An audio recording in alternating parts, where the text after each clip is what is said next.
Halo pendengar kisah, selamat datang kembali di channel kami yang membahas kisah kriminal yang benar-benar terjadi di seluruh dunia. Kami berharap semoga kalian semua dalam keadaan sehat walafiat dan dijauhkan dari mara bahaya. Di dalam kisah kali ini, kami akan kembali membahas sebuah kasus mengerikan yang terjadi di negara Filipina pada tahun 2020. Kasus ini bercerita tentang seorang wanita yang dikenal baik oleh tetangganya harus berakhir tragis di tangan seorang satpam yang bekerja di komplek kediaman sang wanita. Jasad korban ditemukan dalam keadaan hanya memakai celana dalam saja, yang mana ini menunjukkan kalau pelaku tidak hanya mengeksekusi, namun juga melakukan tindakan tidak senonoh kepada korban. Matapos ng ilang araw ng pagkakabilanggo, patay na ang sospek. Bagaimana kronologi lengkap tentang kasus ini? Jadi beginilah kisah di baliknya. Di kota Kawit, Provinsi Cavite, Filipina, tinggallah seorang wanita bernama Sarah Cayemindo yang berusia 29 tahun.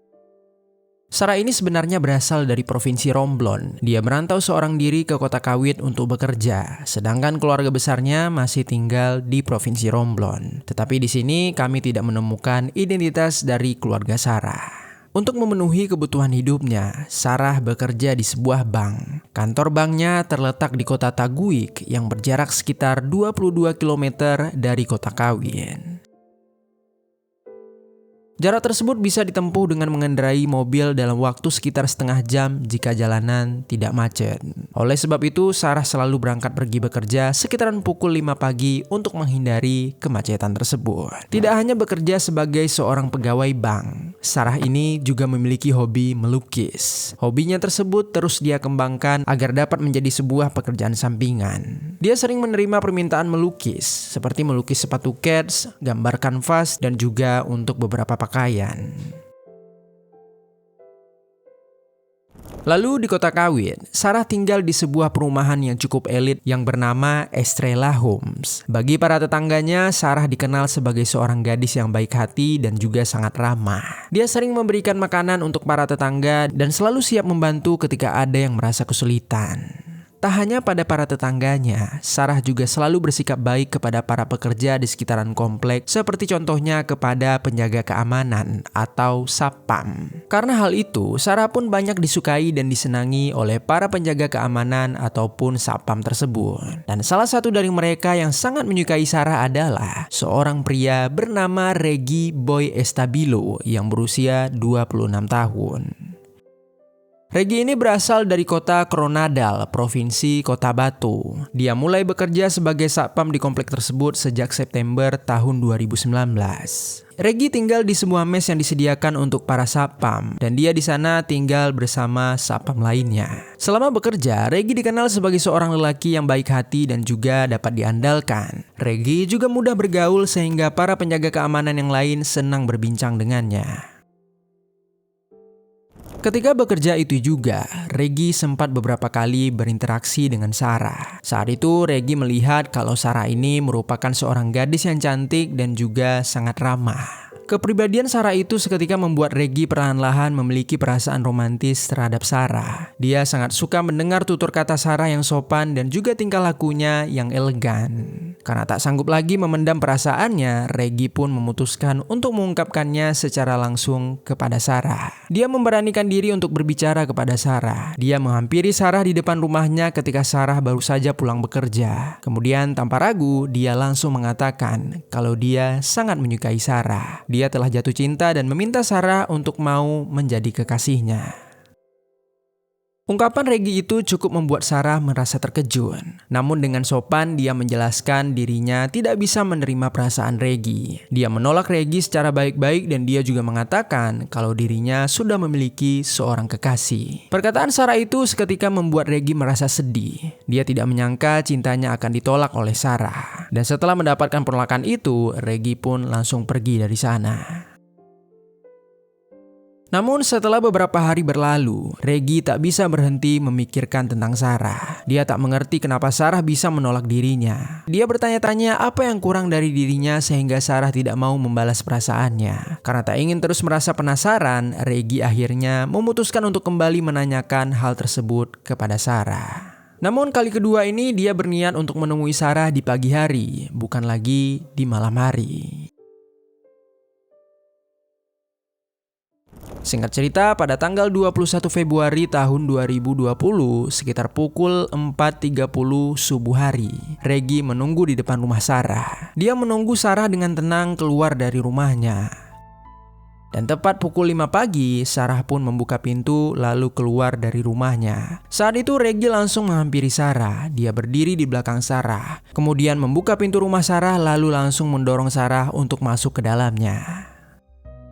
Sarah saat itu seketika kaget dan takut dengan kemunculan Reggie yang datang tiba-tiba dan juga melakukan perlakuan yang kasar. Dalam keadaan takut itu, Sarah memberanikan diri untuk bertanya apa maksud Reggie melakukan hal ini. Pertanyaan itu langsung dijawab tanpa basa-basi oleh Reggie. Dia berkata kalau dia ingin tahu kenapa Sarah tidak menyukai dirinya, apa yang kurang darinya sehingga Sarah tidak mau berpacaran dengannya. Pertanyaan itu membuat Sarah bingung kenapa Reggie masih saja mempermasalahkan hal yang sama, padahal dia sudah jelas-jelas menolaknya. Saat itu Sarah langsung menegaskan bahwa dia sudah memiliki kekasih, maka dari itu dia tidak bisa menerima perasaan Reggie.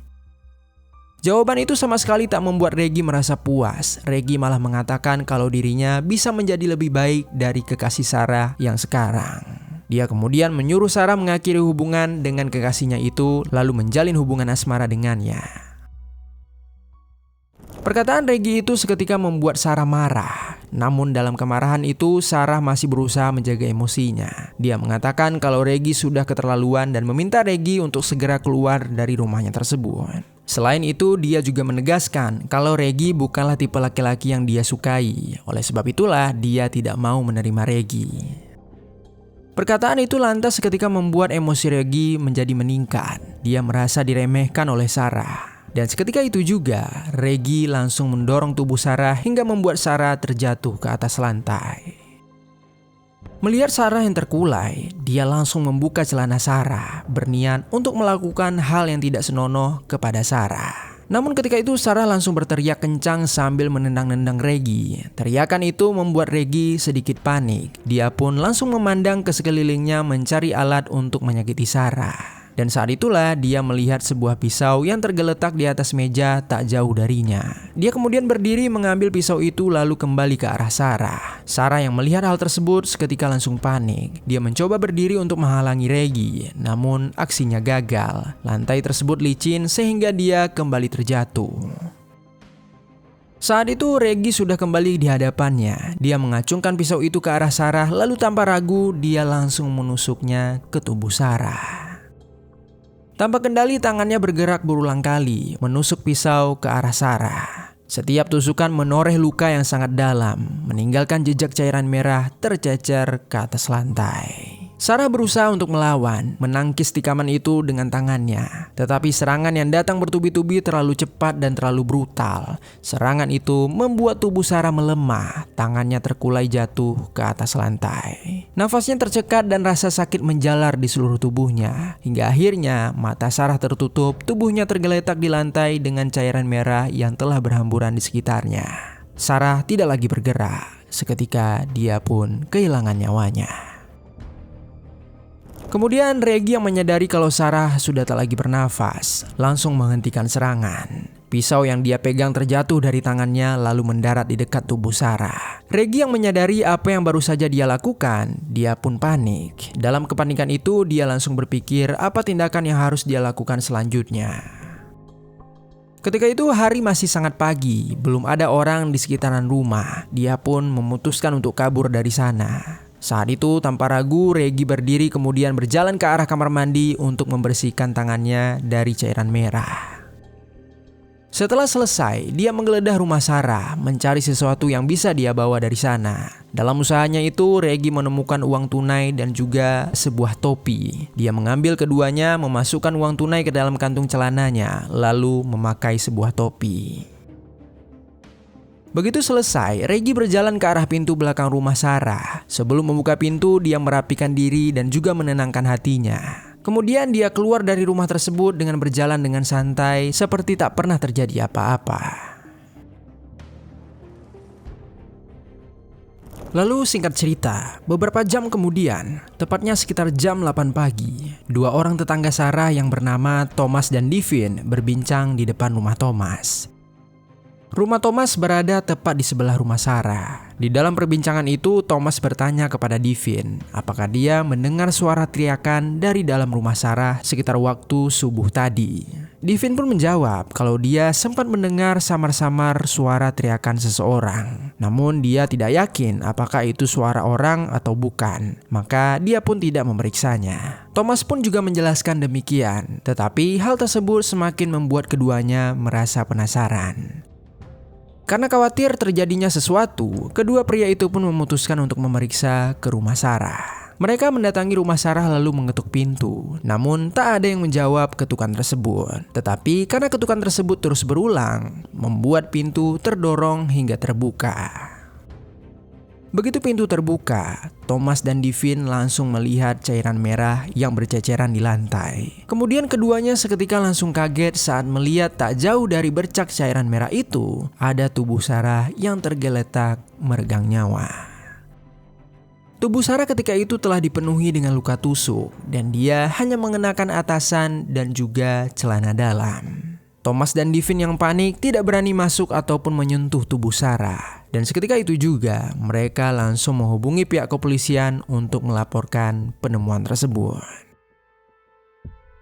Selang beberapa menit, polisi pun sampai di lokasi. Tanpa menunggu lagi, mereka langsung memeriksa keadaan korban. Polisi menemukan kalau korban telah meninggal dunia dalam keadaan yang sangat mengenaskan. Mereka pun mengamankan jasad korban untuk dibawa ke rumah sakit agar dapat dilakukan proses otopsi. Setelah itu, polisi juga memeriksa keadaan TKP. Dan tak jauh dari jasad korban, mereka menemukan pisau belumaran cairan merah. Mereka pun menyimpan pisau itu untuk dianalisis lalu dijadikan barang bukti. Keadaan rumah korban ketika itu sangatlah berantakan, seakan ada orang yang telah menggeledahnya. Karena keadaan rumah seperti itu dan juga karena korban ditemukan dalam keadaan hanya mengenakan atasan dan juga celana dalam, polisi pun berasumsi kalau telah terjadi perampokan serta tindakan tidak senonoh yang berujung pada pengeksekusian. Selain memeriksa TKP, polisi juga meminta keterangan dari orang-orang yang menjadi saksi. Dari wawancara itu, mereka mengetahui kalau korban bernama Sarah Kayemindo.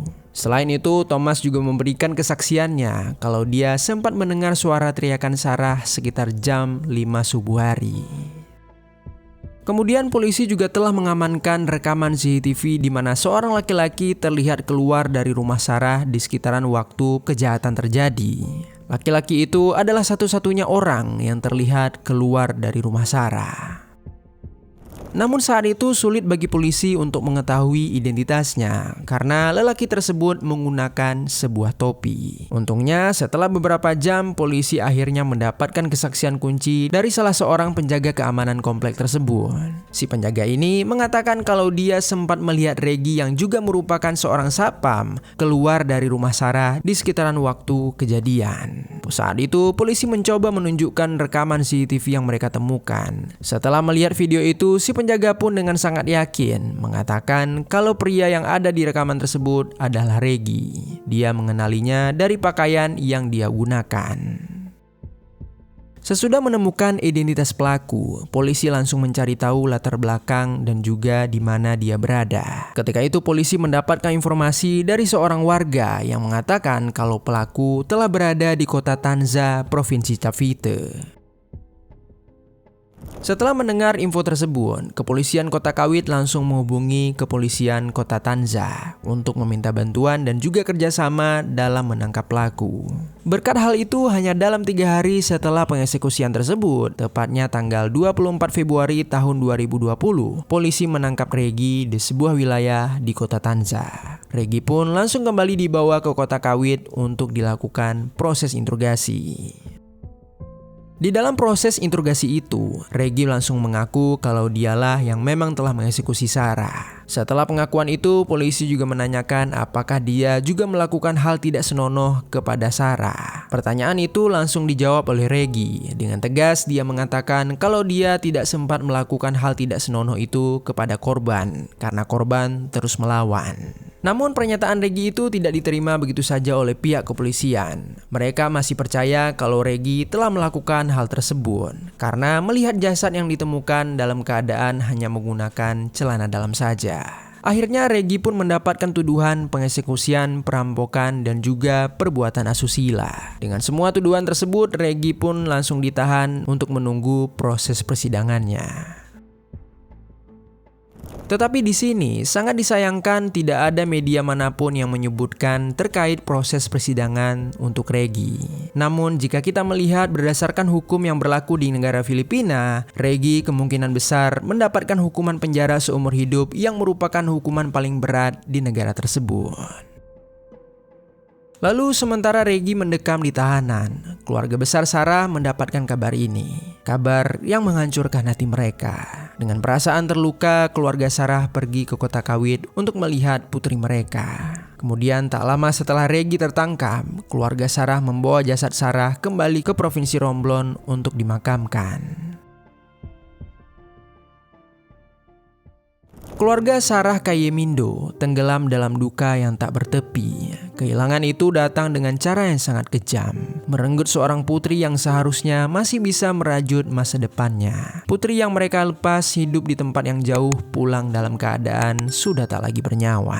Hati mereka hancur karena hal itu dan tak ada apapun di dunia ini yang bisa menyembuhkan luka tersebut. Kepergian Sarah adalah luka yang tak akan sembuh, semua kehilangan yang menetap sepanjang hidup. Dalam diam mereka membawa beban berat itu, menanggung rindu yang tak pernah menemukan pelampiasan. Kasus ini bukan sekedar tentang kejahatan yang merenggut nyawa, tetapi juga tentang keluarga yang harus belajar hidup dengan bayangan kehilangan. Untuk itu, mari sama-sama kita doakan semoga keluarga Sarah dapat melalui kesedihan ini dan semoga untuk Sarah dapat beristirahat dalam damai di alam sana.